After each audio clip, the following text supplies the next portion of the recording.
Shalom, kami dari kelompok 1 akan menjelaskan mengenai kitab Yosua, Hakim-Hakim, dan Rut.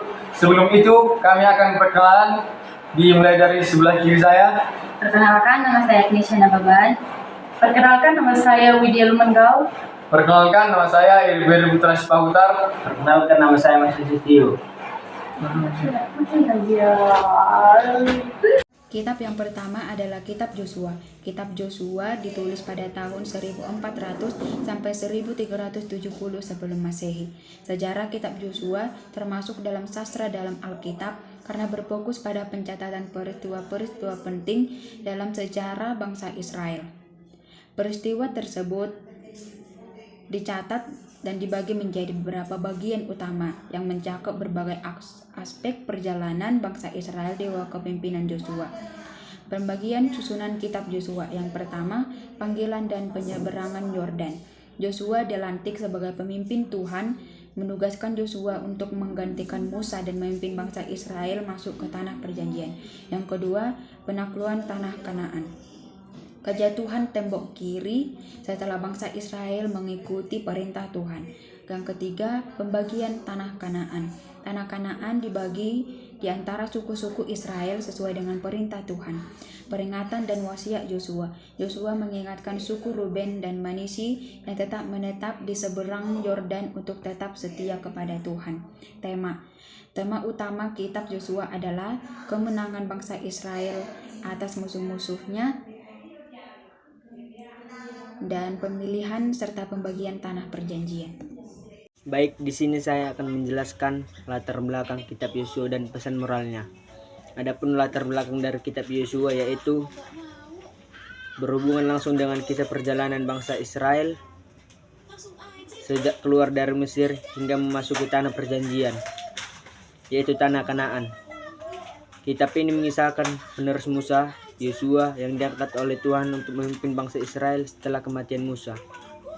Sebelum kitab Yosua, bangsa Israel berada masa perbudakan di Mesir yang berakhir setelah Tuhan memimpin mereka keluar melalui Musa atau Keluar 12.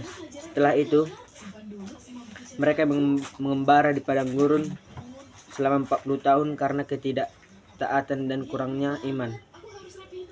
Ketika bangsa Israel akhirnya siap untuk memasuki tanah Kanaan, Tuhan memanggil Yosua sebagai pemimpin baru.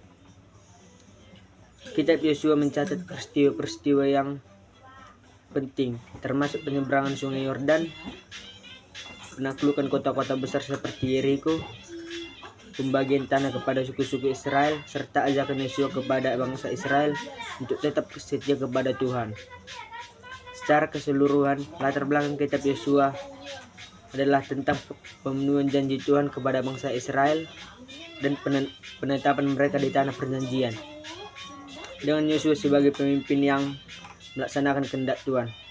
Tujuan utama kitab Yosua adalah mencatat pemenuhan janji Tuhan kepada bangsa Israel dengan memberikan mereka tanah Kanaan sebagai warisan. Kitab ini juga bertujuan untuk menunjukkan pentingnya ketaatan kepada Tuhan dalam meraih kemenangan dan berkat, serta mengingatkan bangsa Israel untuk tetap setia pada Tuhan setelah menduduki tanah tersebut. Adapun pesan dan moral kitab Yosua yaitu yang pertama, ketaatan kepada Tuhan. Keberhasilan bangsa Israel dalam menaklukkan Kanaan tergantung kepada ketaatan mereka kepada Tuhan. Yang kedua, keberanian dan keteguhan. Yosua diperintahkan untuk kuat dan berani. Yang ketiga, pentingnya persekutuan dan tanggung jawab bersama. Pembagian tanah di Kanaan mengajarkan pentingnya kerjasama dan tanggung jawab bersama dalam masyarakat. Yang keempat, Tuhan setia kepada janjinya. Kitab Yosua menunjukkan bahwa Tuhan selalu setia terhadap janjinya dan kita dapat bergantung padanya dalam perjalanan hidup kita meski menghadapi kesulitan. Yang terakhir yaitu mengingat dan menghargai sejarah. Yosua mengingatkan bangsa Israel untuk tidak melupakan perbuatan besar Tuhan dalam kehidupan mereka. Ia mengajarkan kita untuk menghargai sejarah dan mengingat bagaimana Tuhan atau kehidupan telah membimbing kita. Sekian penjelasan dari latar belakang dan pesan dan moral dari kitab Yosua. Terima kasih. Kitab Hakim-Hakim. Isi dari kitab Hakim-Hakim meliputi suatu periode waktu yang panjang yang dimulai setelah kematian Yosua dan berakhir sebelum tampilnya Samuel dan penobatan Saul sebagai raja dengan waktu sekurang-kurangnya 410 tahun. Kitab Hakim-Hakim ini mencakup sejarah pada transisi antara zaman perunggu akhir dan zaman besi awal. Di Palestina saat itu masih menjadi negara kota yang relatif kecil dan independen. Orang-orang Kanaan tinggal di daratan rendah dan pesisir, dan orang-orang Israel di perbukitan. Mereka relatif bisa hidup tanpa gangguan dari bangsa lain. Isi utama dari kitab Hakim-Hakim ini yaitu mengisahkan 6 hakim-hakim utama dan perjuangan mereka melawan para raja negeri tetangga yang menindas orang Israel, termasuk satu kisah Abimelek, seorang pemimpin Israel yang menindas umatnya sendiri. Ada 12 hakim-hakim yaitu Otniel, Ehud, Sanggar, Deborah, Gideon, Tola, Yoir, Yefta, Abon, Simpson, Elon, dan Ebjan. Tema dari kitab hakim ini yaitu kesetiaan Allah dan siklus ketidaktaatan Israel. Penulisan yang benar dalam kitab hakim-hakim dengan huruf kapital yaitu kitab dan hakim-hakim.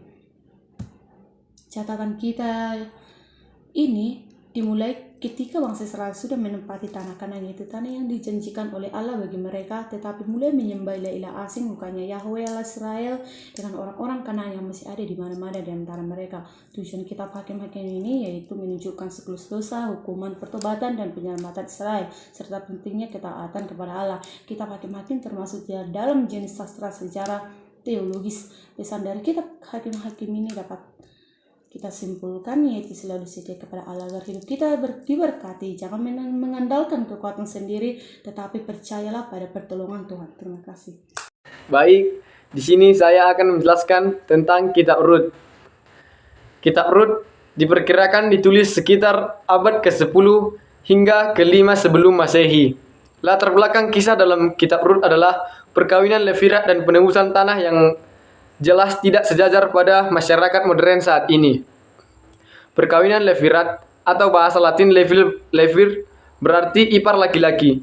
Dijelaskan dalam Ulangan 25 ayat 5 sampai 10, apabila seorang laki-laki di Israel kuno meninggal dan belum memiliki anak laki-laki, maka kewajibannya terletak pada seorang penebus atau bahasa Ibrani goel, yaitu kerabat terdekatnya, dengan mengawini janda tersebut dan mendapatkan anak laki-laki, supaya namanya tidak terhapus dari Israel.